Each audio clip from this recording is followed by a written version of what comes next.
10, 10 o'clock? or 9. 9? This Christmas business is good?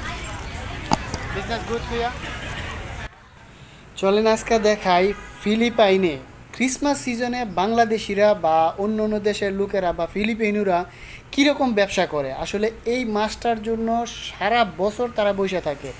বাংলাদেশে যেমন রমজান ঈদের সময় প্রথম রোজা থেকে একদম শেষ রোজা পর্যন্ত লোকজন কেনাকাটা করে, ক্রিসমাসেও সেম অবস্থা ফিলিপাইনে না, আসলে ইউরোপের সব দেশেই ক্রিসমাস বা ডিসেম্বর আসলে তারা প্রচুর কেনাকাটা করে, বিশেষ করে কাপড় এইসব জিনিস কেনাকাটা করে। বাংলাদেশিরা এর জন্য বসে থাকে। আজকে আমি ফুটপাত আর মলের কিছু জিনিস দেখাই, পুরা জিনিসটা একদম যতক্ষণ পারি আমি মার্কেটটা ঘুরে দেখাই। এটা হচ্ছে পাসাই সিটি বাকলারানের ফুটপাতের যে বিজনেস, এইখানে আমি মলের ভিতরেও যাব, ওইখানেও বেচা বিক্রি হচ্ছে। তবে ফুটপাতে দেখলাম ইদানিং কিছু বাংলাদেশি দোকান করছে। আগে সাধারণত ফুটপাতে এইরকম দোকান দিত না বাংলাদেশিরা, এখন দিচ্ছে। আসলে মলের ভিতরে এবং বাইরে দুই জায়গায় বেচা বিক্রি হয়। আর বাকলারানে যেহেতু 5টা বাজে শপিং সেন্টারগুলো বন্ধ হয়ে যায়, সেই জন্য ফুটপাতে তারা দোকানগুলো সাজায় এবং এইখানে রাত 10টা পর্যন্ত দোকানগুলো চলে এবং ভালো চলে। তবে বাংলাদেশি কাপড়ের প্রাইসটা কমে গেছে, কিন্তু বাংলাদেশি কাপড়ের চাহিদা এখনও আছে। আপনারা দেখাইতেছি যে এটা বাংলাদেশি শপ আছে। এইখানে যেই রকম বেচা বিক্রি হচ্ছে, আশেপাশে যেই শপগুলো আছে, যেমন চাইনিজদের কাপড় আছে, ভিয়েতনামিদের কাপড় আছে বা অন্য আইটেমগুলো আছে, তার থেকে মাশাল্লাহ বাংলাদেশিদের কাপড় খারাপ না, ভালোই চলে। যেমন এই দোকানটা দেখেন, এখানে অনেক ভিড় আছে। এর সাইড এফেক্টের দোকানগুলো যদি দেখাই তাইলে অতটা কাস্টমার নাই, কিন্তু বাংলাদেশিদের কাপড়ের প্রাইসটা আগের মতো নাই, অনেক কমে গেছে। সেই বিষয়টা এখানে একটু দুঃখজনক, যেহেতু আমরা প্রাইসটা ধরে রাখতে পারি নাই, বিভিন্ন কারণে ধরে রাখতে পারি নাই। এই বিষয়টা এখানে একটু করছে, ব্যবসায় এফেক্ট করছে। যাই হোক, বাংলাদেশি কাপড় চলতেছে এই ডিসেম্বরে। আজকে আমি এই মার্কেটটা ফুটপাতটা আপনাদেরকে দেখাই। সাধারণত ক্রিসমাসের সিজনে অর্থাৎ ডিসেম্বরের 1 তারিখ থেকে এই ফুটপাতগুলোতে লোকগুলোকে বসতে দেয়। বারাঙ্গাই অফিস যেগুলো আছে তারা এটার একটা ব্যবস্থা করে দেয়, মাঝে একটু জায়গা রেখা, যাতে সবাই বিজনেসটা করতে পারে এই ডিসেম্বর পুরা মাসটা। তো চলেন আমার সাথে আজকে দেখাই বাকলারানের ফুটপাতে এবং মার্কেটে কী রকম বেচা বিক্রি হয়। আমি আপনাদের সাথে থাকবো, দুপুর থেকে দেখাইতেছি এবং রাত 8টা 9টা পর্যন্ত কীরকম লোকজন থাকে, বেচা বিক্রি কীরকম হয়। যেহেতু আজকে এখানে 9 তারিখ, সো আমি দেখাই আপনাদেরকে। ডে বাই ডে এটা বাড়বে, প্রতিদিনই সেল বাড়তে থাকবে। আর এই ডিসেম্বরেই শুধু কাপড়ের ব্যবসাটা বাংলাদেশিদেরকে ইদানিং ভালোচ্ছে। এছাড়া যে অন্য অন্য মাসগুলো আছে সেইগুলাতে অ্যাভারেজও ভালো হয় না। তো আমি এটাই বলতে চাচ্ছিলাম যে থাম্বনেলে লেখছি ফিলিপাইনে কাপড়ের ব্যবসার ভালো মন্দ যেটা, আসলে ডিসেম্বর ছাড়া আমি বলবো যে কাপড়ের ব্যবসা অতটা ভালো নাই ফিলিপাইনে। শুধু ডিসেম্বরেই দেখা যাচ্ছে যে ভালো বেচা বিক্রি হচ্ছে, অন্য সিজনগুলোতে ওই রকম বেচা বিক্রি হচ্ছে না। তবে একটা ব্যাপার হচ্ছে যে আপনার প্রোডাক্ট যদি কোয়ালিটি সম্পূর্ণ থাকে তাইলে সারা বছর কিন্তু বেচা বিক্রি হয়। কোয়ালিটি ধরে রাখতে হবে, ডিফারেন্ট ডিজাইন আনতে হবে, তাইলে দেখা যায় যে কিছু কাস্টমার আছে, বায়ার আছে, আপনারা সেটা সেল করতে পারবেন ফিলিপাইনে সহজেই। এছাড়া যদি রেগুলার যেইগুলা এখন আসতেছে কোয়ালিটি নাই নাই, সেইগুলো নিয়ে আসলে খুব ঝামেলায় পড়তেছে যারা আনতেছে সাপ্লায়াররা। তো এই বিষয়টা মাথায় রাখতে হবে।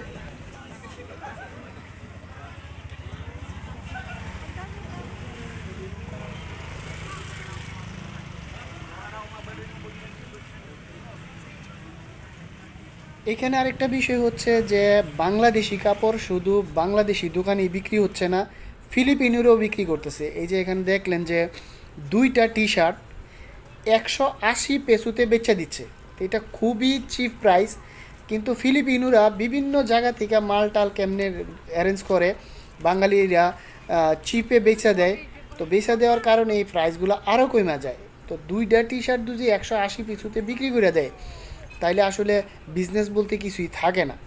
এখন দেখা যাচ্ছে যে আমরা যারা মলে দোকান নিছি বা বড় শোরুম নিয়ে কাপড় বিক্রি করতেছি, তাদের থেকে কম দামে ফিলিপিনোরা আমাদের প্রোডাক্টটাই ফুটপাতে বিক্রি করতেছে। এটার মানে হচ্ছে যে আমরা কখনো টাকার প্রয়োজনে তাদের কাছে অনেক চিপে মাল বিক্রি করে দিই এবং শেষ পর্যন্ত দেখা যায় যে আমরা বাংলাদেশিরাই এটা সাফার করি। এটাই হচ্ছে এখানে রেজাল্ট আর কি। এনিওয়ে চলেন দেখাই যে এই মার্কেটটা ঘুরে ঘুরে বা এই ফুটপাথটা পুরাটা ঘুরি, দেখি, সাথে থাকেন।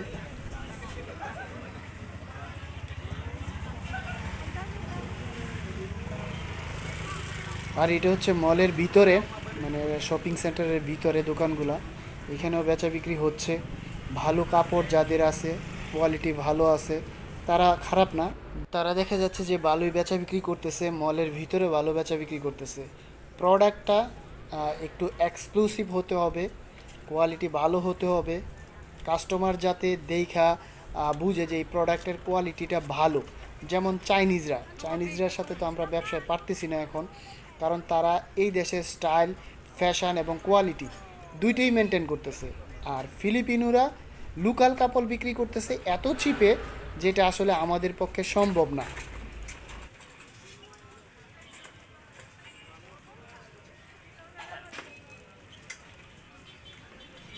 যারা হোলসেল করে তাদের জন্য কিন্তু এই মলের ভিতরে শপিং সেন্টার ছাড়া হোলসেলের কাস্টমার আসলে আসে না। তাদের বিভিন্ন গোডাউন থাকে এবং মলে যে দোকান থাকে ওইখান থেকে হোলসেলগুলো বেশি হয়, যার জন্য বাংলাদেশিরা প্রথমে আইসে এই মলেই দোকান নেয়। দোকান নেওয়ার পরে তারপরে হোলসেল বা বায়ারগুলা কালেক্ট করে বিজনেসটা করে। আর ফুটপাতের বিজনেসটা হচ্ছে ওয়ান টাইম বিজনেস, এটা যা আসে সামনে তা বিক্রি করো। বড় বায়ার সাধারণত ফুটপাতে ঢুকে না এবং ফুটপাত থেকে প্রোডাক্টগুলো ওইভাবে কালেক্ট করে না।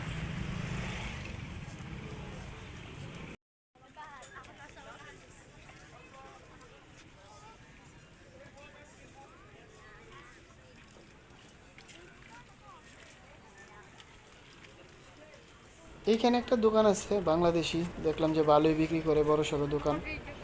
এটাও মলের ভিতরে। তবে ফুটপাতের মতো কাস্টমার আসলে মলের ভিতরে যায় না।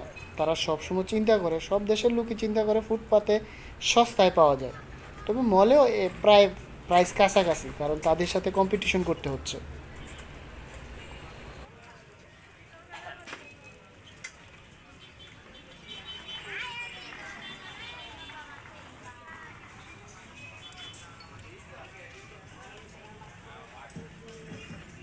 আর আপনারা যারা ফিলিপাইনে কাপড়ের ব্যবসা চিন্তা করতেছেন, তাদের যদি এক্সক্লুসিভ কাপড় না থাকে, অর্থাৎ প্রোডাক্টটা ওই রকম ভালো না থাকে, কোয়ালিটি ভালো না থাকে, তাইলে এখানে এসে আসলে কাপড়ের ব্যবসা এখন আর জমাইতে পারবেন না।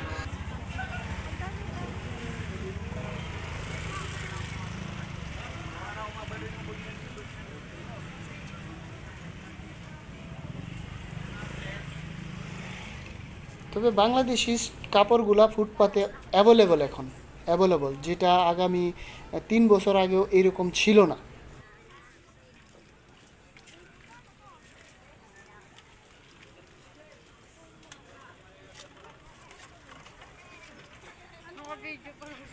এই ফুটপাতের ভিতরেই কিন্তু আবার বাংলাদেশিদেরও দোকান আছে। আমি অনেক ভাইকে দেখছি এখানে বইসা ব্যবসা করতে, আমি কথা বলছি, তাদের আসলে ভিডিও নিতে চাইছি, ফুটেজ নিতে চাইছি।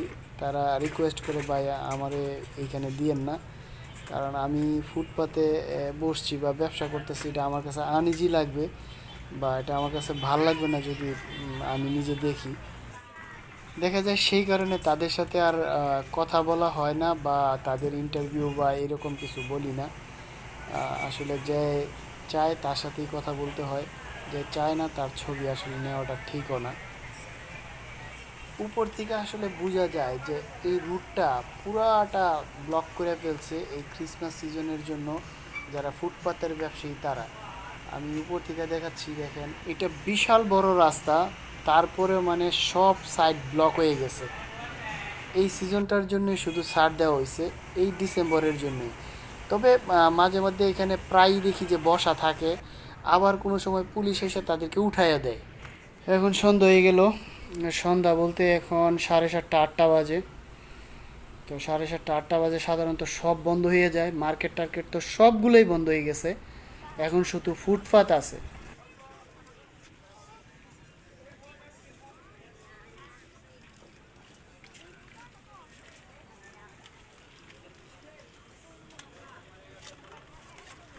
তবে মার্কেটে এইখানে সিকিউরিটি ভালো আছে। আর রাত যতই হোক এইখানে মেয়েরা মানে নির্দ্বিধায় ঘুরতে পারে, কোনো সমস্যা হয় না। আর তাদের পোশাক আশাক তো দেখেন, আম, আসলে ছোট ছোট পোশাক পরে, সেই ক্ষেত্রে যে ইপটিজিংয়ের ব্যাপার আছে বা কেউ কিছু করবে এরকম বিষয়গুলো এখানে খুব কম চোখে পড়ে, পড়েই না।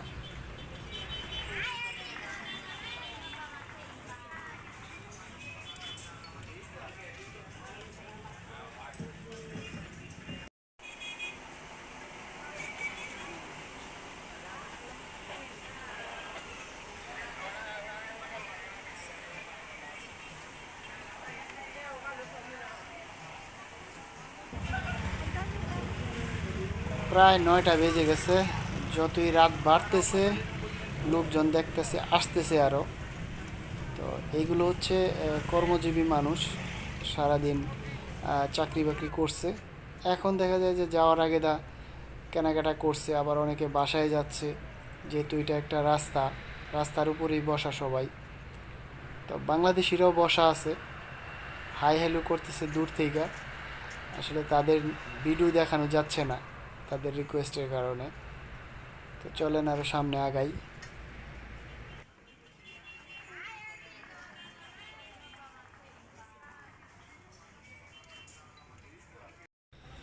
এইখানে যত ব্যবসায়ী আছে ফিলিপিনো, এই রোডের ফুটপাতের ব্যবসায়ীরা কিন্তু বেশিরভাগই মুসলিম। হ্যাঁ, ফিলিপিন তো খ্রিস্টান দেশ আপনারা জানেন, কিন্তু এইখানে যারা ফুটপাতের ব্যবসায়ীগুলো আছে অধিকাংশ ব্যান্ডর বা মালিক তারা মুসলিম, মিন্দানাও থেকে আসছে বা এখানে লোকালি থাকে। মুসলিমরাই এই ফুটপাতের ব্যবসাগুলো করে। হ্যাঁ, খ্রিস্টানও আছে, তবে আমি বলবো যে 80% মুসলিম মালিক এখানে ফুটপাতের ব্যবসায়ী।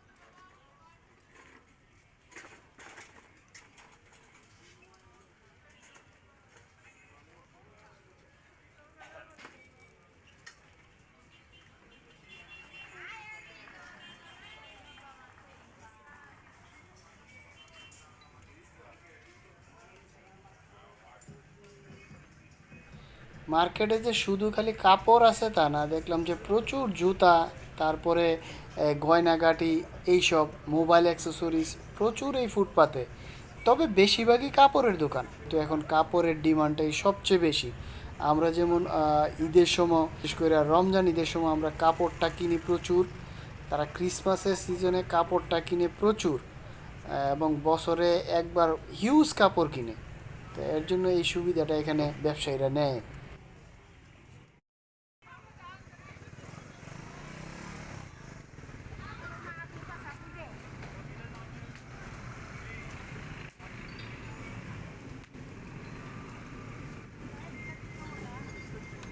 আর বাংলাদেশিরা সাধারণত এইসব ফুটপাতে যে ব্যবসাগুলো করতেছে সেটা অনেকটা ওয়ান টাইম ব্যবসার মতো, এই সিজনটাই দৈরা করে। হ্যাঁ, কিছু আছে এটার ভিতরে আবার পার্মানেন্ট দোকান নিয়ে বসছে এক দুইজন, আর বাকি সবাই মলের ভিতরেই আসে। এবং যখন এই সিজনটা আসে তারা কি করে, একটা ছোটো স্টল নিয়ে নেয় বাইরে, এবং যাতে রাত পর্যন্ত বিজনেস করতে পারে। যখন এই 15 তারিখের পরে দেখা যাবে যে এটা প্রায় রাত 10টা 11টা 12টা পর্যন্ত চলবে, এবং ভালো বেচা বিক্রি হবে। আরেকটা বিষয় বলি, অনেকে জিজ্ঞেস করেন যে এইখানে কি চাঁদাবাজি আছে, পুলিশের চাঁদাবাজি বা কোনো রাজনৈতিক দলের চাঁদাবাজি এইখানে হয় কি না, যেহেতু ফুটপাতে দোকান আছে। তো আসলে এইখানে কোনো চাঁদাবাজি নাই। যারা এই দোকানগুলা নিছে, নির্দিষ্ট একটা জায়গা থেকে নিছে, তারা ভাড়ায় নিছে শুধু। সেটা বারাঙ্গাই হল, যেটা আমরা বলি বাংলাদেশে ইউনিয়ন পরিষদের অফিস, তাদের কাছ থেকে, অথবা এখানে যেই স্থানীয় প্রশাসন আছে তাদের কাছ থেকে, শুধু তারাই ভাড়া নিবে। কিন্তু অন্য কেউ মাছ দিয়ে আইসা বলবে যে আমাকে 10 টাকা দিতে হবে, 20 টাকা দিতে হবে, বাংলাদেশের মতো চাঁদাবাজি এইটা এখানে নাই। অথবা পুলিশ সাডেনলি আইসা বলল যে আমাকে এই টাকাগুলো দিতে হবে, এই দোকান থেকে আমি ভাড়া নিব, এই রকম বিষয়টা এখানে নাই। এটা এই শুধু এই মার্কেটে না, কোথাও নাই, আমি এই পর্যন্ত কোথাও দেখি নাই। আপনাকে নির্দিষ্ট পরিমাণে যে ভাড়াটা বইলা নেওয়া হয়েছে সেটাই প্রদান করবেন, অন্য কাউকে কোনো রকমের টাকা দিতে হবে না, বা কেউ আইসা আপনাকে হয়রানিও করবে না। এই সাইডটা এখানে ভালো আছে।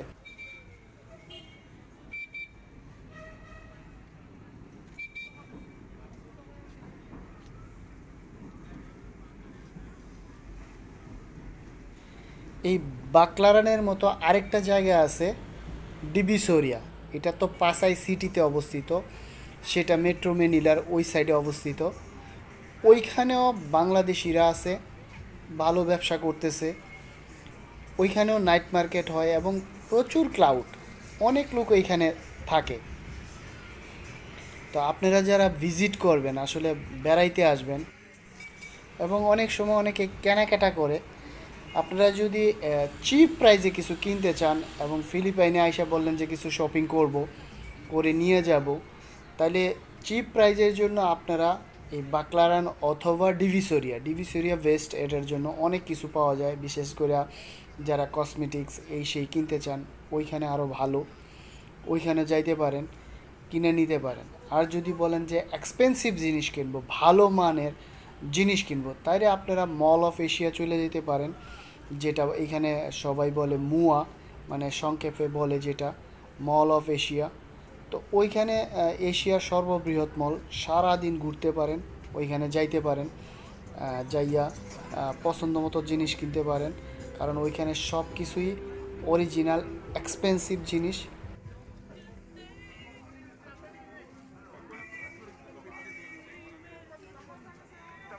সব মিলায় যদি ফিলিপাইনে বাংলাদেশিদের কাপড়ের ব্যবসা সম্বন্ধে বলতে চাই, তাইলে বলতে হবে যে ডিসেম্বর মাসটাই বেস্ট কাপড়ের ব্যবসার জন্য বাংলাদেশিদের। আর সারা বছর যেটা হয় সেটা হচ্ছে অ্যাভারেজ, কারো লস হচ্ছে, কিছুটা প্রফিট হচ্ছে, তবে লসের পরিমাণই বেশি। অনেকের 10টা দোকান ছিল, 5টা দোকান ছিল, আমার মতো আরও অনেকগুলো দোকান ছিল, যেটা আমরা এখন কমায় ফেলছি, বাধ্য হয়েছি কমাইতে।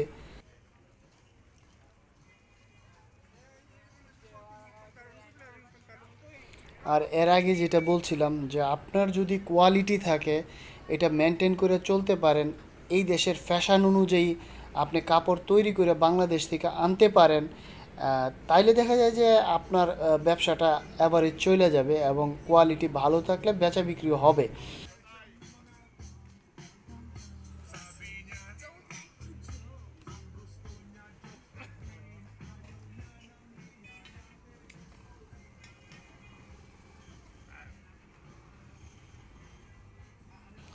আপনারা যারা ফিলিপিন ভিজিট করবেন, যোগাযোগ করবেন, কোনো তথ্য লাগলে বলবেন, কমেন্টস করবেন, আমার মোবাইল নাম্বার আছে, নক করবেন। তবে অযথা অনেকে নক করে যেগুলো আসলে প্রয়োজন ছাড়া, তখন আসলে একটু মন খারাপ হয়। সেই ক্ষেত্রে দেখা যায় যে যার খুব প্রয়োজনীয় একটা তথ্যের দরকার, আমি তখন ওই জিনিসটা মনে করি যে হয়তোবা সে এইরকম অপ্রয়োজনীয় একটা ফোন দিছে, অনেক সময় ইগনোর করি। সেই ক্ষেত্রে বিষয়টা মাথায় রাখবেন। ফিলিপাইনের ভিসা সংক্রান্ত কিছু যদি জানতে চান বা ফিলিপাইনের ভিসা করতে চান বাংলাদেশ থেকে, কোনো ঝামেলা থাকে বা কোনো তথ্য লাগে, বলবেন। আমি নিজেও ফিলিপাইনের ভিসার প্রসেসিং করে থাকি, আপনাদের কোনো সাহায্য লাগলে আমাকে বললেন। আবার অনেকে নিজে নিজে করতে পারে, খুবই ভালো। আবার অনেকের দেখা যাচ্ছে এয়ারপোর্ট প্রবলেম হচ্ছে, ফিলিপাইন ইমিগ্রেশন ক্রস করতে পারতেছে না, এয়ারপোর্ট ইমিগ্রেশন। সেই ক্ষেত্রে এখানে কিছু ডকুমেন্টস লাগে, কাগজপত্র লাগে, সেটারও অনেক তথ্যের দরকার হয়। যদি এরকম প্রয়োজন মনে করবেন, অবশ্যই নক দিবেন, আমার সাধ্যমতো আমি চেষ্টা করব।